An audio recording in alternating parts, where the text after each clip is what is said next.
ñande jasalare go silo ujunnaji ɗiɗi e nogas e joyi saggal jibinede annabi isa ma jama kisi gone mum o ina hawre alarba nogas e jeenayyi dew hoddayru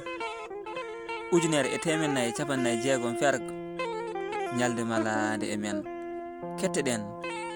Lawgure Fulfulde TV. An musidɗo tedduɗo Lawgure Fulfulde TV ene wima hitaande jam e dadal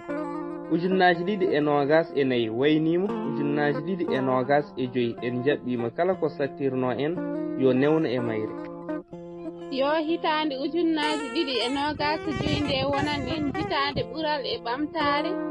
dendagal haajuji ɗi tampanten taw ko nafoji en yo gene humtan en ɗi yo hitaande ujunnaji ɗiɗi e nogas e joyi nde wonan en hitaande ranere hitaande udditare e ɓeydare hitaande kumtal kala haajuji moƴƴi yo gene dandu en e kala ko kulɗen e mayre o danda en e dendagal rafiji e musibbaji beeyoji yo gene sellin dendagal ñawɓe o kalta dendagal kalinoɓe e mayre yo nde laato hitaande cellal e yaajede yo gene yaafo en dendagal pergitanoɗe hitaande yawtude yo yaaforo en saabu yaajede makko o yurmoro en saabu jurum makko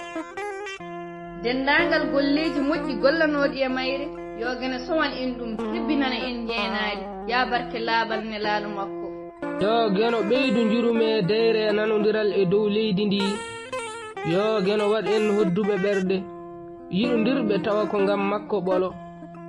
goto kala eɗo dillata yo geno waɗan ɗum heen sutura mum e suurare aduna e laakara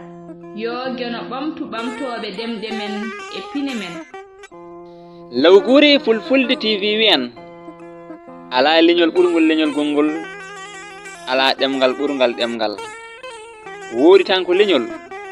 ɗemgal ngal sagataɓe mum dari sirgini ngam ɓamtare mumen yo jam ñallu saro e adunaru ndu kala